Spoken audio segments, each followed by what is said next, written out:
Hi, it's David Goldberg from Goldstreet TV, and I'm here with Arturo Gomez, and we are in front of his brand new creation, Edie's. Arturo, give me a little background on Edie's and tell me about what it means to you. Well, it's named after my daughter, so it obviously means a lot to me. But we started working on the concept last October, pre-pandemic, and the idea, the baseline of the concept was to create an all-day cafe that really was able to feed the community at all hours of the day. Really worked well in the existing space that we already were walking into, which is at the base of a mixed-use building, high-end residential. We're open from 7 a.m. till 9 p.m. Outstanding coffee program that evolves into a great breakfast, wonderful healthy lunch options, and then we move into more of a wine bar transition, and we offer a dinner product as well. So a nice, great mix of beverage from coffee to wine, and doing a lot of food business right now. Tell me about typical size that you'd be looking for. I know you're looking to expand the brand, so Yeah. tell me about the size. Yeah, I mean, our requirement. typical size requirement is going to be anywhere between, I think, 3,000 square feet to 5,000 square feet. We're going to need patio space. Patio has really become, obviously this is our first location, but the patio has become a very important part of the business. I think with most restaurant and retail hospitality, you'd probably say the same thing. But the vibe and the energy that we're receiving from clients and customers and guests on the patio is exceptional. And so that would be a requirement. Let's go inside and check it out. Yeah, so one of the things that I think that you'll find with Edie's is part of the design and part of the branding element was really to really kind of pursue this energy, boho spirit. Whereas you can see from the design, if you look around, obviously he's my chef partner. Ahoy, ahoy! How are you? How's everyone doing today? We're doing great. Fantastic. Come on in. But if you look around the space, you can see all these elements. It's a very, very bright space, a lot of windows. We brought in a lot of plant life into the space, really to keep it, again, high energy with a very positive environment that has been very, very well received for our client base. People love spending time in the space. Obviously right now with the current situation that we're in, the outdoor patio has been very successful, but we do have a good amount of customers that have no problem sitting inside, I think because of the space, because of the light, because of the energy. So right now, I mean, we're literally 45 days in.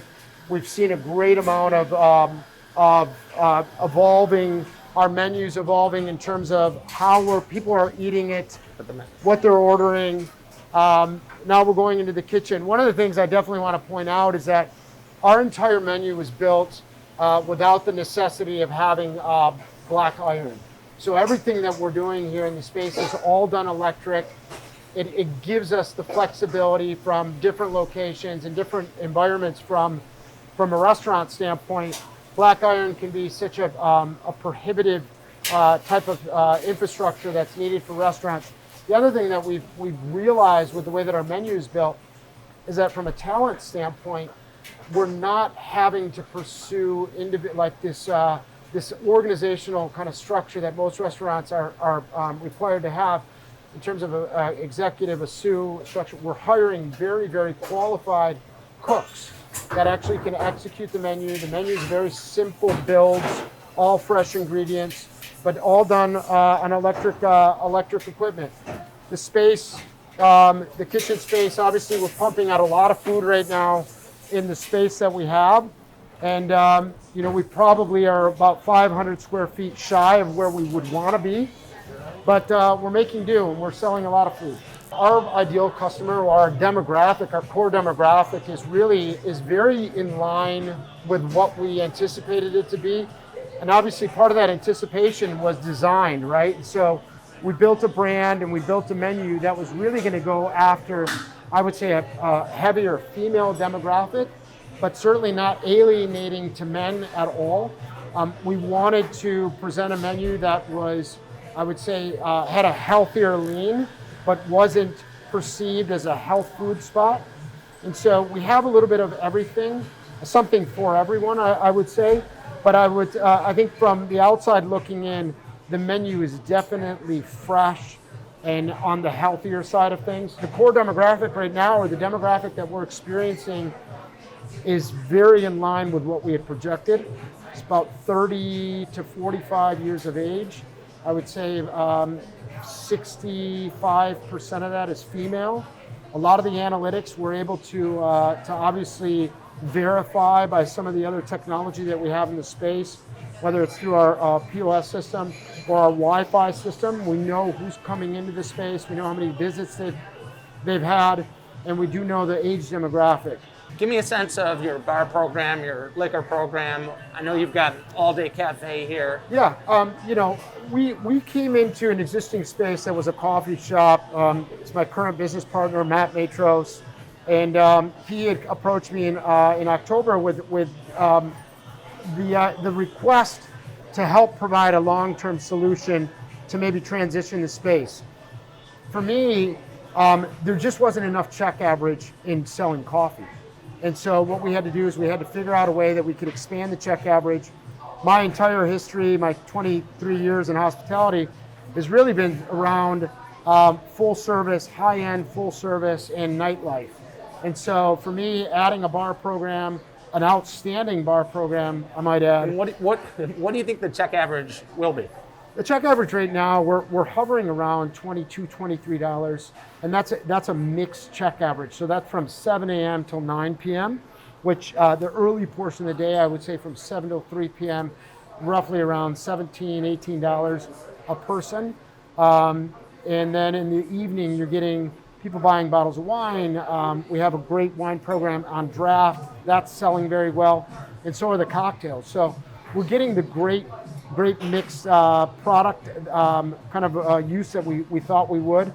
And we think that we will land probably somewhere around $26 a person in the near future as we continue to grow and develop. What are you targeting in terms of sales when you see? I mean, for this particular location, we're at 2,700 square feet. We projected on the high side to be right around 2 million. I think in a world, if we can all envision a world that there is no pandemic and no restrictions in terms of how we eat and consume food in closed spaces, I think the space has the capacity to do $2.5 million. Okay, so close to 1,000 a foot in sales. Yeah, and I think I say that because I've seen our numbers on beautiful summer Chicago days. The numbers are substantiating that, and that's with limited capacity inside. And so, obviously we are still learning more about our business right now. We're finding opportunities in areas that we can grow the business, but I think in an unrestricted environment, I think the place has the ability to do $50,000 a week in a small space like this. Those numbers are fantastic in my opinion. Are there certain submarkets that you're looking at in Chicago, in the suburbs, Yeah, other cities? I know it's still early, but yeah, I think we are. It is early. We love the idea of being in a mixed-use building. We love the idea of being an amenity-based tenant. We're right now currently in the Marlowe space. This is a Lennar property, very high-end rental condominium, and we're extremely happy here. We think that the future for this product, this brand, is going to continue in that type of footprint, where we are just a great amenity for outstanding buildings on great corners. Right now, one of the things that we're seeing and that we are loving is that this neighborhood has the diversity of business, which we're not seeing a lot of right now, obviously because of the situation we're in. There's not a lot of people in offices. We do see some traffic from hotels, which are nearby, but the vast majority of it is coming from rental high-rise stacks that are littered throughout the neighborhood. It's probably, I would say, about 6,000 units in a 5-block radius. And we're seeing those individuals that are coming here on frequency. We have some people that are here 5 days a week.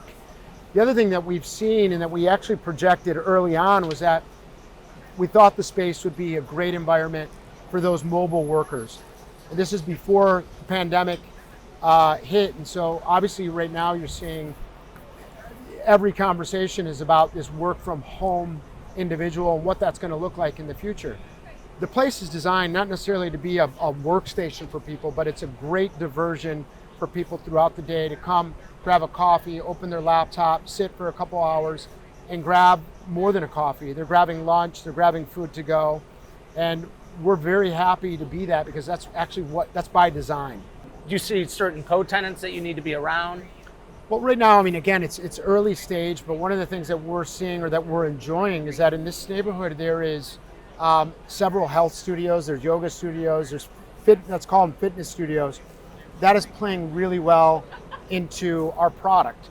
We're seeing a lot of people coming here before class, after class, and again, it makes for a really dynamic, interesting demographic for the restaurant. And we're happy to please all those individuals that are coming here and considering us as a healthy post-workout option. So Arturo, would you consider this a typical day for you here? Well, obviously it is a Sunday, and so our Sundays, our weekend business has been very dense, high traffic.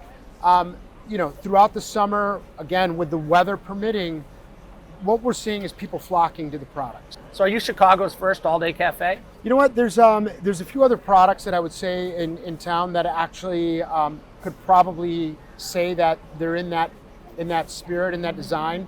I think that I think we're very unique in our product, and I think that in terms of what we offer, I think that we are the first, and I'm sure there's going to be more to come. Well, Arturo, thanks so much for being on Goldstreet TV. We're at the corner of Huron and Wells at 675 North Wells. Come and visit Edie's. If you want more information, you can visit us. Go to our Instagram page or contact us through ediescafebar.com. Thanks so much. Perfect. No, that was good.